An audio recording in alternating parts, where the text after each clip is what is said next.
They say food brings people together, but in some cases, it can also send them straight to the emergency room. Yep, today we're not talking about junk food or sugar overload. We're talking about real natural foods that can literally kill you if you cook them wrong. Some of them are delicacies. Others are everyday ingredients hiding in your kitchen.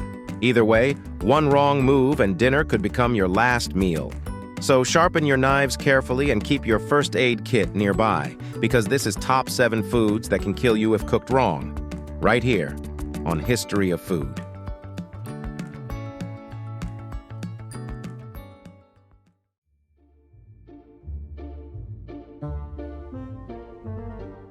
Let's kick things off with something innocent-looking: red kidney beans.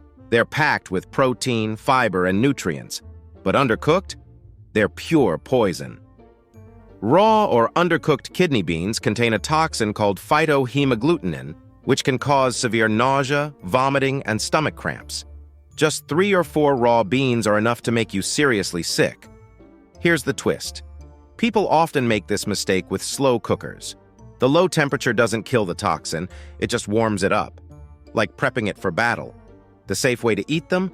Boil the beans for at least 10 minutes before simmering. Fun fact: scientists tested raw beans on lab rats once, and it didn't end well for the rats. So yeah, maybe double-check your chili recipe next time. Cassava, also known as yucca, is a major food source for millions worldwide, especially in Africa, South America, and Asia. It's used to make tapioca and even bubble tea.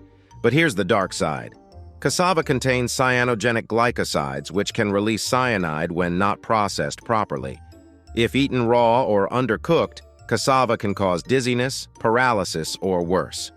That's why traditional preparation methods, soaking, fermenting, or thorough boiling, are vital. It's wild to think that something that gives us tapioca pudding is chemically related to cyanide. Imagine telling someone, "Yeah, this dessert might kill you if I didn't boil it right." Fun fact: bitter cassava contains more cyanide than sweet cassava.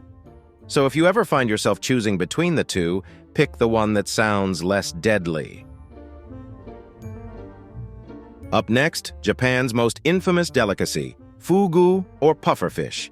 It's tender, subtle, and delicate, and one wrong slice could stop your heart, literally. Fugu contains tetrodotoxin, a neurotoxin that's 1,200 times deadlier than cyanide. There's no known antidote. One tiny bite of a poorly prepared pufferfish can paralyze your muscles and stop your breathing within hours. That's why fugu chefs in Japan need years of training and certification before they can serve it. Even then, accidents happen. About a handful of poisonings are reported every year. And here's the crazy part. Some people like the thrill. They purposely eat fugu from parts of the fish that contain trace amounts of toxin to get a tingling sensation. Because apparently some diners look at death and say, "I'll take that with soy sauce."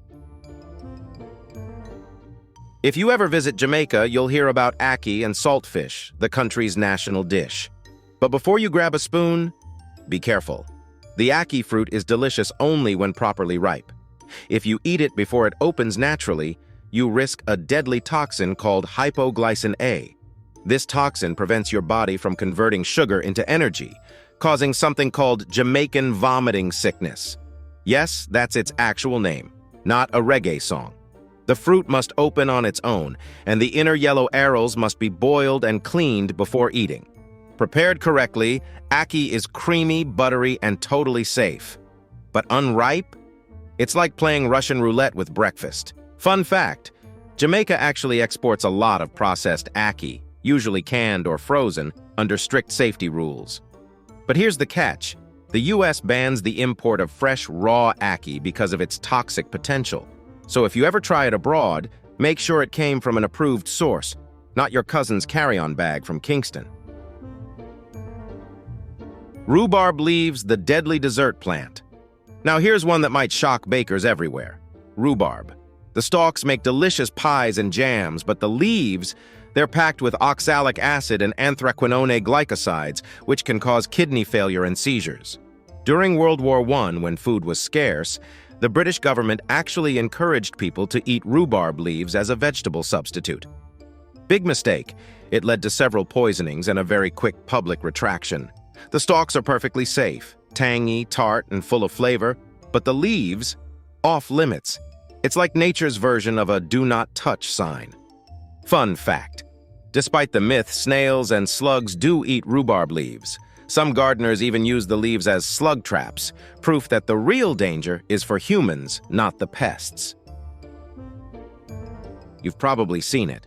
A potato that's been sitting too long and starts turning green. Don't eat that.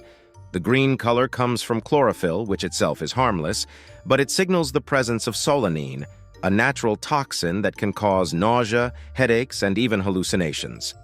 In large enough doses, solanine can cause paralysis or death.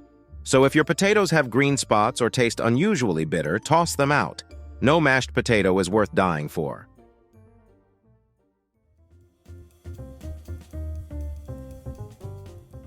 Elderberries are famous for their health benefits. People swear by elderberry syrup for immunity boosts. But raw or undercooked elderberries, and especially their seeds and leaves, contain cyanogenic compounds that can turn into cyanide in your stomach. Symptoms of elderberry poisoning include severe vomiting, diarrhea, and dizziness. Not exactly the wellness boost you signed up for. The key is proper cooking. Boiling the berries destroys the toxins. Once prepared right, elderberry jam or syrup is completely safe and tasty. But if you skip that step, your health shot might send you to the hospital instead. Fun fact, Native Americans used elderberries as both food and medicine, but they also knew how dangerous the raw plant was. It's proof that traditional knowledge often kept people alive long before food safety was invented. Here's the funny part. Most of these deadly foods are also beloved staples. From cassava to beans to potatoes, they fed civilizations for centuries. The danger isn't in the food itself, it's in how we handle it. Humanity's relationship with food has always been a game of trial and error, heavy on the error. Someone, somewhere, looked at a pufferfish, a poisonous root, or a weird fruit and thought, yeah, I'll figure out how to eat that. And against all odds, they did. So next time you step into the kitchen, remember, cooking isn't just about flavor. It's about survival. A little knowledge can mean the difference between dinner and disaster. Because in the grand history of food, we've learned one thing. The most dangerous meals often started with curiosity and ended with a very cautious recipe note. Stay curious, stay careful, and always, always cook your beans properly. If you enjoyed this video, please check out our other bingeable channels. Thank you for watching. If you have suggestions for our next video, feel free to share them in the comments below. We'll be sure to give you an acknowledgement for your contribution.